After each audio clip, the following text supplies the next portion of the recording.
Hello, everybody. Thank you again for joining us for another of our series of Facebook Live conversations with members of Congress. Today, we are joined by Congressman Troy Balderson of Ohio, as well as Tim Ross of our AFP Ohio state chapter. We've been having these conversations for over a year now, and they seem to get more serious, even though the subject doesn't change. The content seems to get worse and worse with each passing week, and that's, of course, inflation, gas prices, the state of the economy. We just learned that inflation crossed 8.6% year over year. Gas prices hit another all-time high, crossing $5 per gallon. The average American family is going to spend $5,500 more this year to afford the same quality of life that they had last year. So we want to dive into not just why this is happening. We've heard why this is happening, but what the administration and Congress can do about it, what they shouldn't do about it, what some of the solutions might look like for the rest of this year and next year in a Congress that might potentially be under new management. So, Congressman, thank you again so much for joining us. And I'll open it up to you. I mean, just give us a recap kind of how we got here and where things stand today as we look ahead. Well, and thanks, Akash, for having me, and really look forward to having this conversation with you and folks who are joining us live. This is always really fun to do. Think the world of the, Americans for Prosperity. It's a great organization, and I go way back with this organization. So it's fun to do this. And I think you said it best in your opening statement. Everywhere you go, it costs me. I'm now down to my motorcycle, since my Ford Explorer only gets about 20 miles a gallon, and my motorcycle gets 49 miles. If I turn it back a little bit, I can get about 50 miles a gallon out of it. But to fill the motorcycle up on Saturday was $40 and a 6-gallon tank. So as I'm there, pumping gas, some people know me, so they just say, "Hey, Troy, we see you've reverted back to the motorcycle and trying to save money on gas. This is absolutely ridiculous." But the text pictures that I've been receiving from people, apparently debit cards, if you hit $100, the gas pump shuts off and you have to redo it again.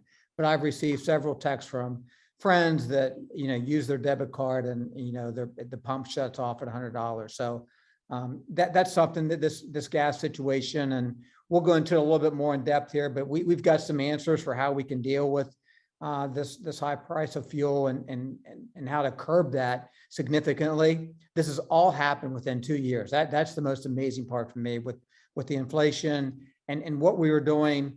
Coming out of COVID, it was very successful under the past administration. Our economy was good, but then under this new administration, they have come in and just have started dumping billions of dollars into this economy, and it's something that we weren't ready for. And more importantly, it's not something that the American people wanted. No, that's exactly right. And it's actually trillions, right?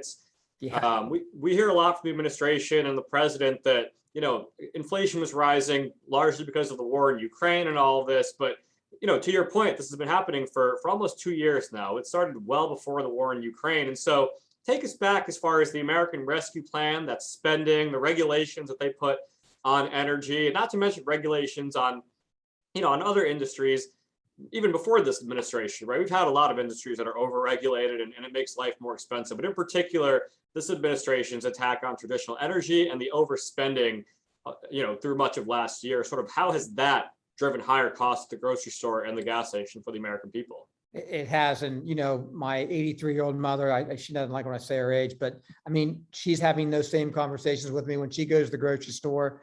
There's a shortage of the meat situation that's out there, and and look, they're on Social Security, and a lot of her friends are on Social Security too. So this has been a huge impact for them. And yeah, I said billions, we're trillions, and that American Rescue Package was $1.9 trillion was the total for that. And it's just, that's not what this economy needed. And as we go back into the past administration, and look, I'm with you on this regulatory piece. That's one of the big factors and what drives up cost. But, the past administration, for every regulation that was added, 22 were eliminated. And I think that's something that we as members of Congress, I think the past administration, we need to continue getting that message out that, we did cut regulatory process. And that was a big gain for this economy back under the past administration. That's exactly right. So, Tim, jump in here as far as what AFP has been doing all across the country, particularly in Ohio, and what that level of interest has looked like from the grassroots. Thanks, Akash. Congressman, thanks again for joining us. What we've been doing around Ohio, and looking to do several more of these events over the next few months, is something called the True Cost Campaign, where we'll go to a gas station. We've done one of these in the Cincinnati area, another one in Southwest Ohio. We'll go in and we'll lower the price of gas to what it was in January of 2019. That works out to be around $2.30. And we'll invite people to come in and pay that and hear their stories, talk about some of the things that we think would improve the situation. And some of the things that we hear from people attending those events is just absolutely incredible. You know, we hear from small business people who are feeling the pinch every day, not sure if they can really afford to pass on the additional expense, and just kind of trying to ride out the storm as best they can without a lot of hope, on the horizon. What do you think can be done to lower prices in the long term and the medium term? And you mentioned getting texts from constituents. What are you hearing from business people on this as well? You know, and Tim, I know that you reached out to me and talked about doing one of those events. I want to come to that event because I want to get gas for $2.17 or $2.20 and come back a little bit. I'll be the first in line. You know, predominantly just, you know, what I'm trying to tell people is just get the message out of what our plan is. And it's the Republican contract for America again. And that's kind of what we're setting up to do. Congress wants to take back the House. Obviously, we want to also take back the Senate.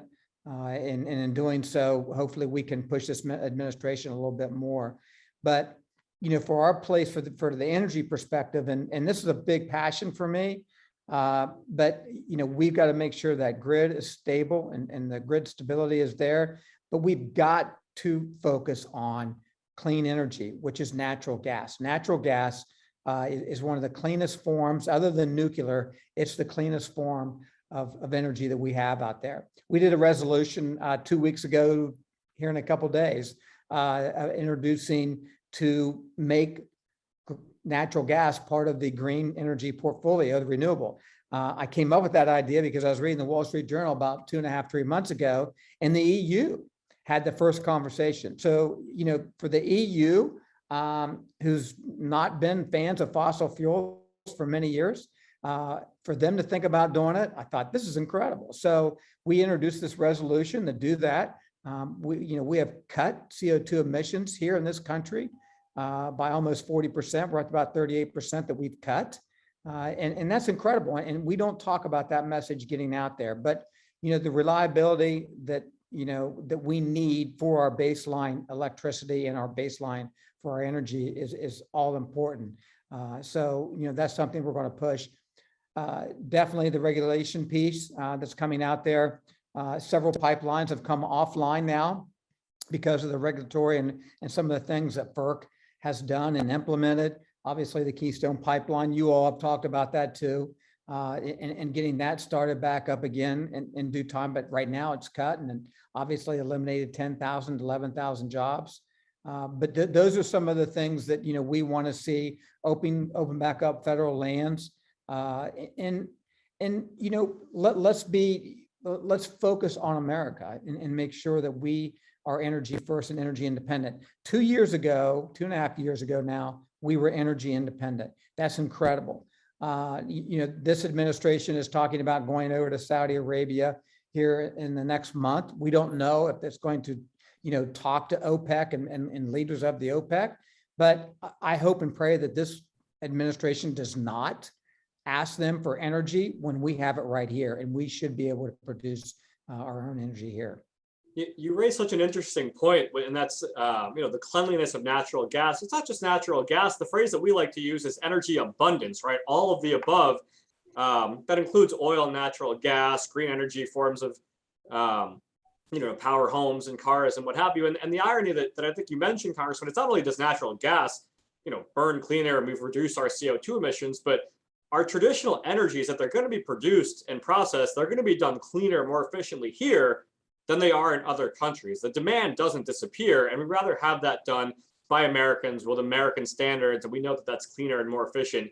than it is in other countries. And so as far as why that's necessary, I mean, Tim was alluding to this, but what have you heard from employers? Like, we see the gas prices on the side of the road every day, but there's a lot more that energy does for our economy than just, get us from point A to point B in our cars. So what are you hearing from businesses that are trying to employ people and raise wages and bring down costs for consumers? Yeah, and I apologize. Tim kind of asked me that, and I kind of got a little bit sidetracked. But one of the big concerns, talk about energy that's out there right now is the cost of diesel fuel too. We haven't really talked too much about that. Not only the cost of diesel fuel, but the lack of diesel fuel that's out there. I've talked to many businesses, predominantly contractors, developers, infrastructure builders that are actually running out of diesel fuel. One company actually filled up 4 tanks just to leave on his parking lot so he has access to diesel fuel when it's needed. We're very blessed in Central Ohio. We've got a lot of activity going on here now with the Intel announcement, and that's going to incur even that much more. So we want to focus on the workforce development piece. That's what else business leaders talk to us about, and making sure that we have a trained workforce that's going to be there to do these jobs.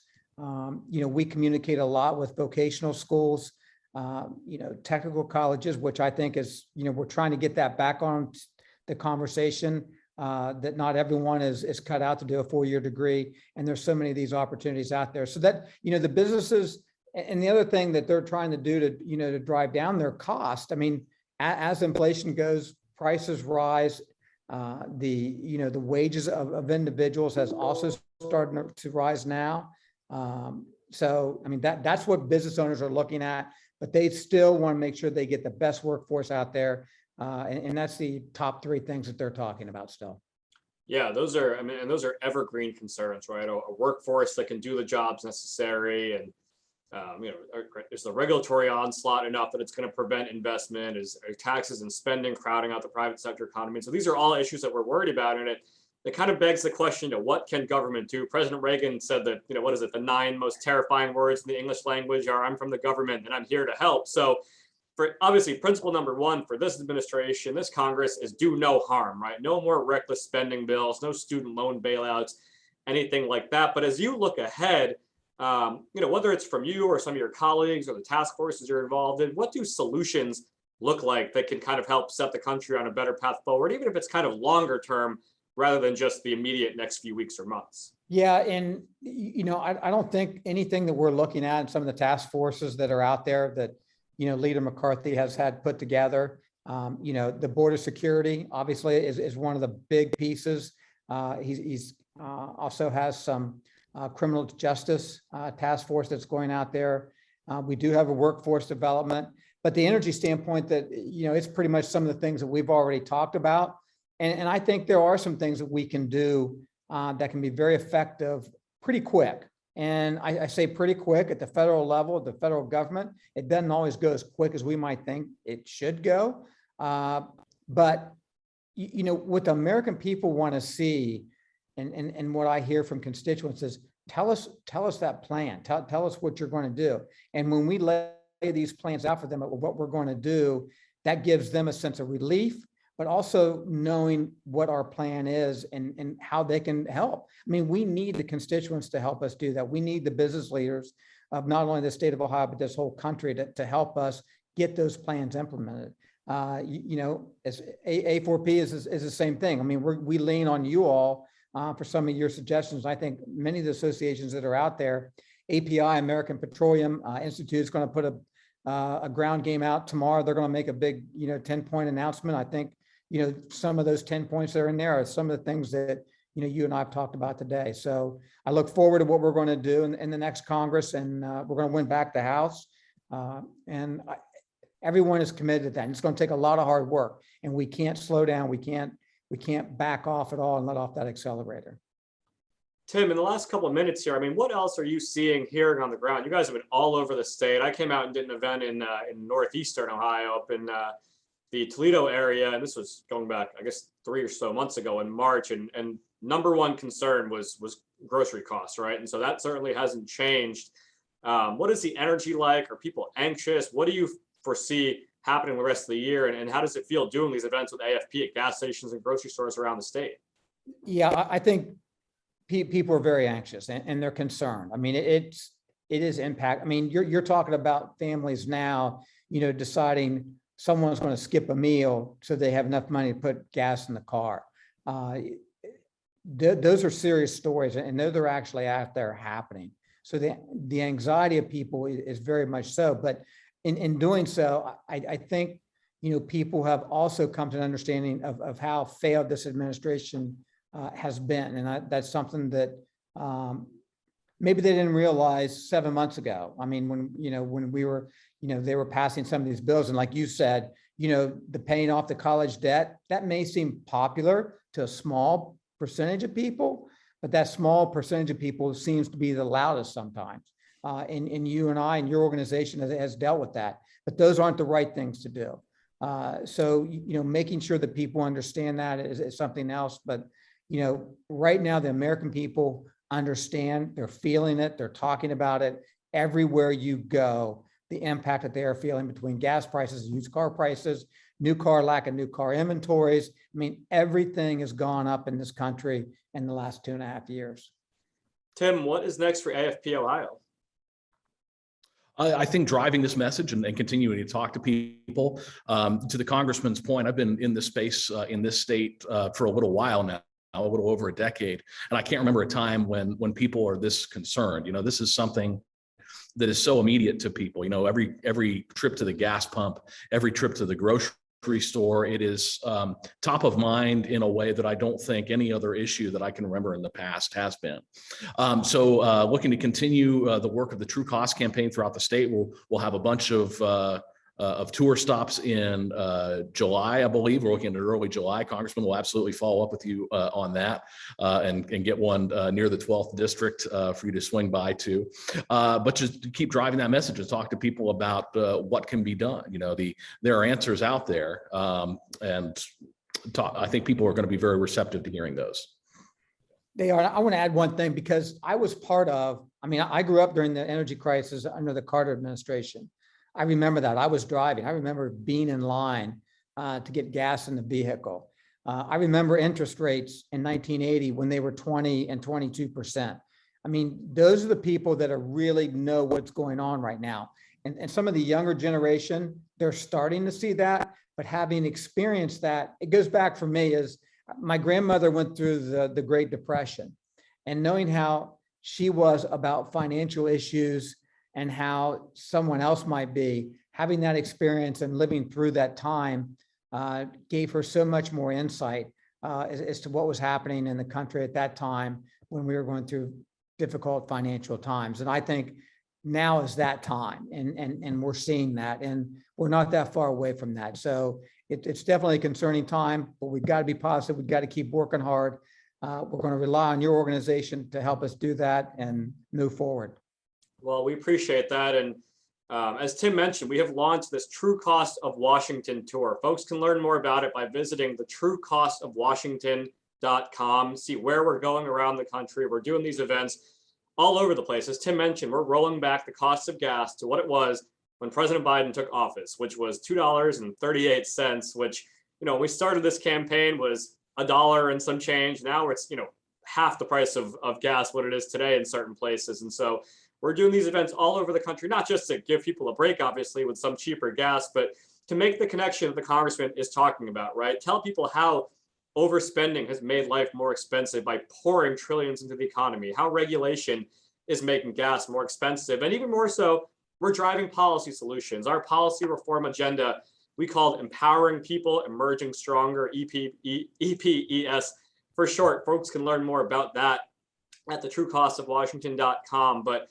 Congressman, we so appreciate you joining us today. We look forward to seeing you at one of our events soon. We appreciate your leadership and looking forward to righting the ship of Congress and of the country over the next year plus alongside you and your staff. Well, thank both of you for having me, and we're always here for you guys. Let us know whatever we can do. Much appreciated. Hope everyone has a great rest of the day. Thank you.